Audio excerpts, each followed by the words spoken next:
Good afternoon, everybody. Thank you for joining us. Today I'm joined by the Secretary of Labor and Regulation, Marcia Holtman, and our Department of Health Secretary, Kim Malzum-Risden. A couple of quick things before I turn it over to Marcia, who's going to update you on some things that are going on across our state. This morning I had a phone call with the Vice President talking about supplies and lab testing capabilities throughout the state of South Dakota. And then I also followed that up with a conversation with Dr. Burks about getting supplies that are necessary to be more aggressive in certain communities and across the state on testing. So those were encouraging, and I appreciate their help. They've been absolutely amazing about being responsive to some of the situations that are going on, not just in South Dakota, but across the country. I wanted to talk a little bit about our Economic Development Loan Assistance Program. It's a small business loan program that we passed legislation for on the last day of session, veto day. And that fund was set up by Senate Bill 192. So we are working on getting those loans out the door as soon as possible. They're small dollar loans, really, for these small businesses to patch them through this difficult time. They're from about $5,000 a loan up to $75,000 a loan. We have done just about a little bit less than 100 loans so far. They add up to $5 million, and that's roughly $3 million that have already gone out the door to help these small businesses across the state of South Dakota. The different industries that have gotten relief from these loans so far are hotels, restaurants, retail, tourism, manufacturing, and many, many more. From communities such as Keystone to communities like Sioux Falls. All the details for these loans, how they are decided, the loan criteria, the processing details, all of that will be on covid.sd.gov on the website. So if you're curious about these loans, how they're working, how they're approved or denied, that criteria will be on that website for everybody to look at. I also want to touch on the CARE-19 app. We've had a lot of folks asking us the last week or two when it would be available for Android phones. It is now available for Android phones. So previously you had those capabilities on your iPhones. And now you can also, if you own an Android phone, download the CARE-19 app so that you can participate in some of the capabilities there to make sure that you're helping us with contact tracing in the state of South Dakota. Now I'm going to turn over to Marcia, who's going to give you an update on where we are for unemployment and regulation in the state of South Dakota.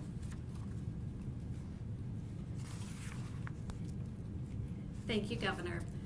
For weeks we have been talking about the unprecedented unemployment numbers and the claims that we've been seeing in the state. And I will tell you that we continue to see high volume, and we will have new numbers to report on Thursday, as we do every week. And it's come to my attention that I'm no longer asking individuals to be patient with us, because I understand that patience is wearing thin and that people are really anxious to begin receiving these benefits. Instead, I'm asking people to just please be considerate. The reality is there are many claims in queue to be processed. And so for the public to please remember that the person answering the phone is not responsible for the rules or the regulations or even the delays or the determinations that may be relevant to your claim. And they are sincerely trying to help you as we work through and navigate this process. We have been training staff across the department who don't normally work with unemployment insurance to help take calls and process claims. And by utilizing existing DLR staff, that is really the quickest way for us to staff up. We're taking individuals that know something about UI, they know something about our mainframe, they know something about our computer applications. And we find that training them to be able to take and process claims takes about a week. Whereas if we were to hire somebody new off the streets, it would probably take upwards of 30 days for them to be able to even begin to process anything at a basic fashion. So we're very sensitive to the needs and the demands and are adjusting our numbers appropriately. We have added capacity to our call center and have greatly reduced our wait times in our call center for taking claims, and we're now looking at processing claims. So I'm really not trying to be defensive, but rather I'm just trying to set realistic expectations for the public so they can know what we're dealing with and therefore they can plan accordingly. So the good news is 74% of the claims that we have received have been processed and paid in a timely manner. And about 26% of the claims that we receive have had issues. And so if a claim has an issue, it does increase the average time to get a payment. For the 74%, it takes about 14 days for somebody to get a first payment. But for the other 26%, it may take upwards of 4 weeks before you get that first benefit. The issues that we're seeing with claims are things like there's a question about the separation from the last employer. Did you quit? Did you leave? Were you fired? Were you laid off? Was it COVID related? There may be information about wages from another state that we have to collect from that other state. So all of those things take time when we're processing. And oftentimes individuals are unfamiliar with the system, so they've actually entered their own personal information incorrectly. And whenever we have an issue like that, it requires a human to touch that claim, to interact with it, and to process it, and to consider or keep it moving through the process. So again, it can take up to 4 weeks to process a claim if there is an issue. And again, we're working on training more and more staff. We've trained 20 staff already to help with that process. We have another 20 that we're training this week, and next week we'll be training an additional 20. So we've realized that that's an area where we need to focus, and we are doing that with our staff training. I would tell you that for the week of April 13th through the 17th, we paid out $11 million in state benefits and an additional $9.6 million in the federal benefits. This put us at $20.6 million back into our economy last week, and the week prior to that was $8.5 million. So in 2 weeks' time, we have been able to pay and process over $30 million worth of benefits for the citizens of South Dakota. One other thing I would like to just clarify, we've had a lot of questions from individuals that maybe had a full-time job and a part-time job. A really typical scenario might be somebody in Pierre that works full-time for the state and maybe waits tables or has a part-time job on the weekends. If you lost just that part-time job but still maintained your full-time employment, you're most likely not going to be eligible for assistance. So it created a lot of confusion when we said individuals with part-time jobs might qualify, but those are the individuals that part-time job is their only employment. So just want to clarify that for individuals. We did start yesterday in taking PUA claims, which is the Pandemic Unemployment Assistance. And those are the claims for individuals that are independent contractors, small business owners. I know we had a lot of interest in that program, and it's now up and running, and those claims can be filed. Proud to say that we were one of the first 6 states to have that up and running. And so again, we're doing everything within our capacity and increasing our capacity every day as we speak. And again, just ask you to be considerate when you file those claims and to be working with us so we can help you get everything done as smoothly as possible. So with that, I'll stand by. Thank you. Thank you, Marcia. With that, we will open it up to any questions you may have.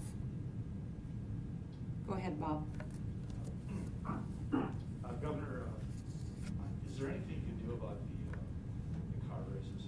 The car races that are going on in southeastern South Dakota. The question from Bob is if there's anything that I can do about the car races. I can encourage people not to go. I don't think it's a good idea for them to attend. I still recommend that we follow the plans that I have laid out for South Dakota, where we don't gather in sizes of over 10, and that folks continue to social distance. If they're not feeling well, to stay home and to wash their hands. So, certainly that is something that is coming up in the future, but I would encourage all South Dakotans to continue to follow the plans that we've laid out, that I've given to South Dakota in the executive order that I recommend we do to continue to flatten the curve. If I could follow up on that, we in the media are hearing from an increasing number of people who are pushing back on us, saying that this is all being blown out of proportion, they're ready to get over that, and what would you say to them? Well, I would say that nothing's changed. From the projections that I laid out several weeks ago, we still expect that our peak infection rate and hospitalization rate will happen the middle of June. That means that we need to continue doing what we're doing today, and that is staying home, not going out and taking unnecessary trips, not gathering in large groups, that we have to practice the social distancing of staying at least 6 feet apart.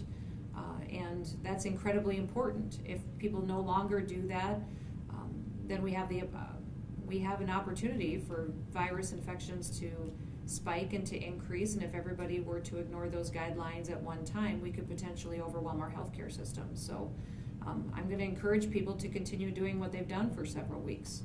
And that's take this seriously, protect themselves, their families, and their communities, and stay home. Is there a question on the phone? Hello.com News. I did not know who any of those people were, so we'll see if one of you can power through. Todd F. Hello.com Okay. News, Governor. Go ahead, Todd. It's no surprise it's you that powers through. Thank you. Two questions. One for you, and is Kim Olsen-Reisden there? She is, yes. Okay, so the first question is for you, and it's about the racing.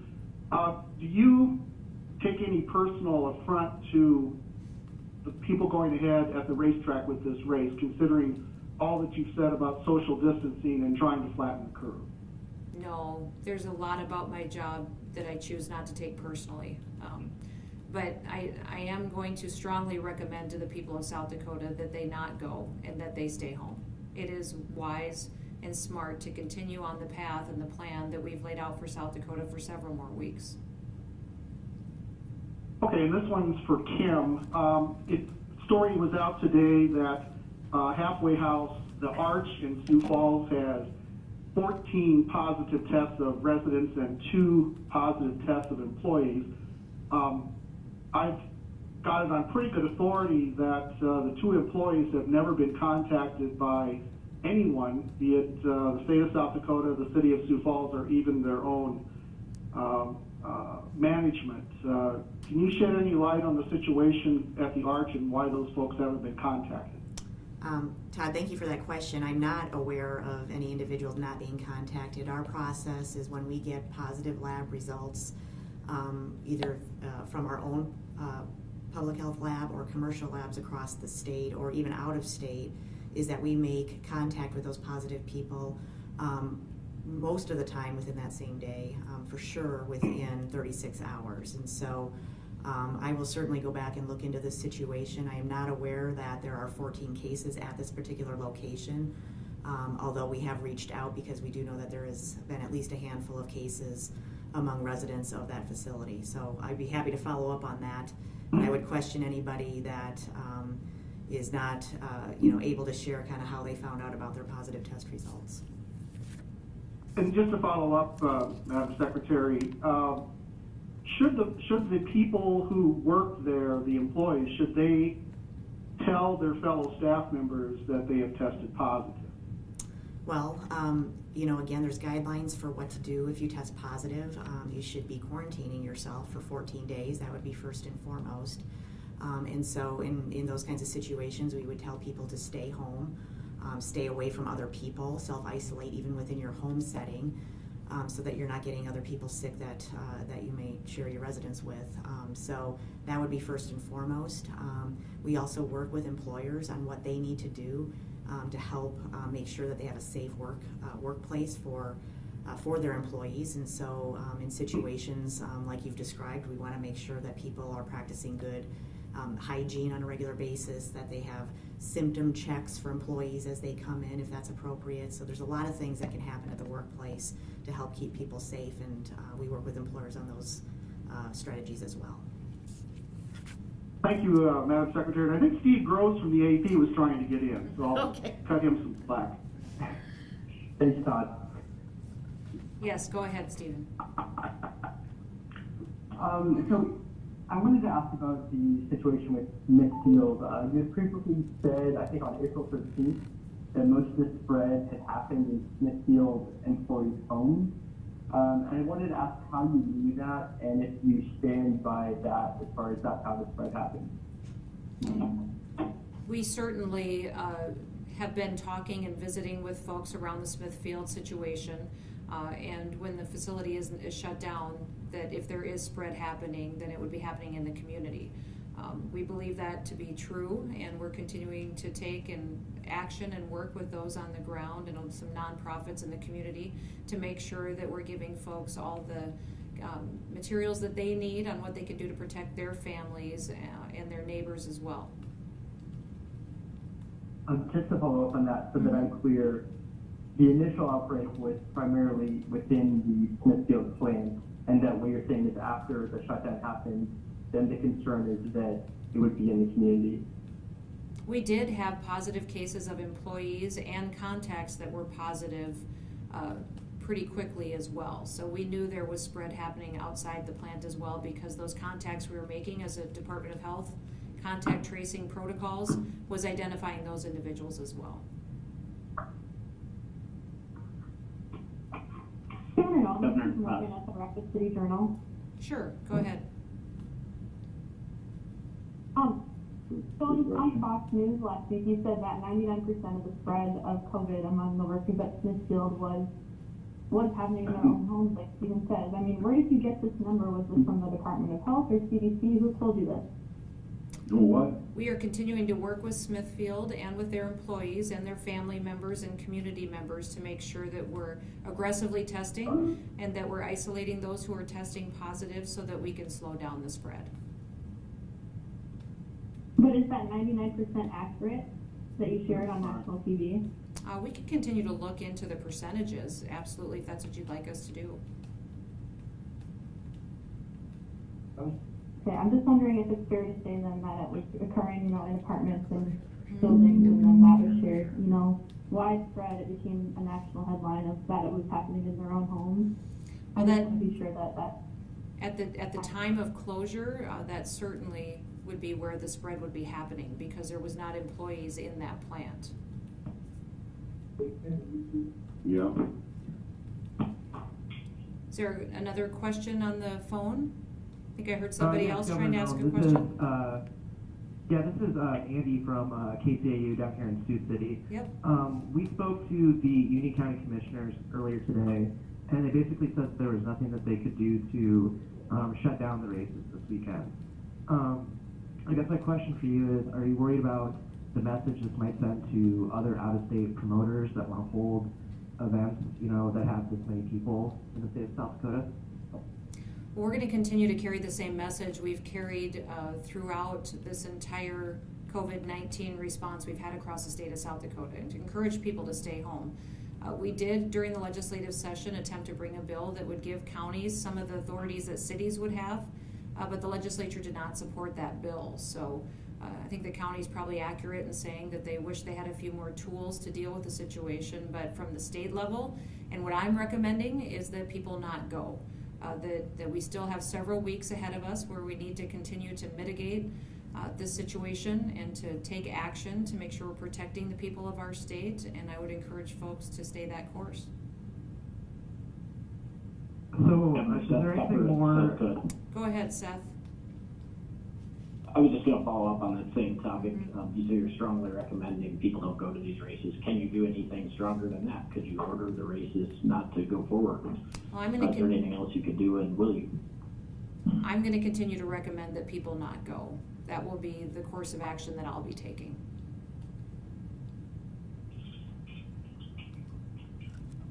Is there a question in the room? No? On the phone? Or Bob, go ahead. Any news from the CDC in terms of the Smithfield report? Yeah, we still don't have the final CDC report in regards to mitigation actions that Smithfield can take. So as soon as we receive that report, we'll be making it available for all of you and the public.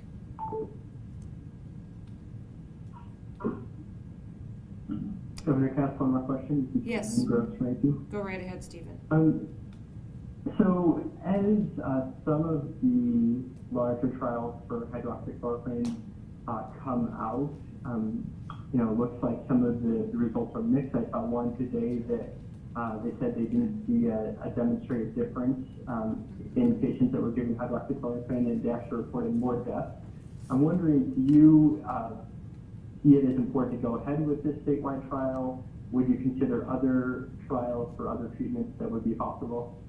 Stephen, this is Kim Malsom-Risden. So the team that is working on the trial and then the registry study in South Dakota is certainly looking at all available studies to inform the work that we'll be doing. We have very robust safety protocols in place to help make sure that anybody that participates in South Dakota will be safe. But we do feel like it's appropriate to continue to move forward. We think the drug holds great promise for both the treatment of folks that are positive And we're excited to see if it also has a preventative or prophylactic effect as well. The one thing I guess I would also add about studies is for every one that you see out there, you really have to kind of go through the fine print and the detail to understand how different studies are structured, understand different types of hydroxychloroquine that might be used and in combination with other drugs. So more than often, the studies aren't very comparable. And I do believe that Sanford indicated they were doing other clinical trials as well at the same time. So this is not the only clinical trial that they're participating in and conducting. I had a question for Marcia. Sure, go ahead. Just in terms of perspective, what you paid in the past 2 weeks or this week or the last 2 weeks, how does that compare to, say, a year ago at this time? Payments for a year ago at that same time would have been around $504,000. So it's more than 20 times. Correct. Which is consistent with the claim numbers that we've seen as well. Thank you. Further questions? Okay, thank you. Have a wonderful day.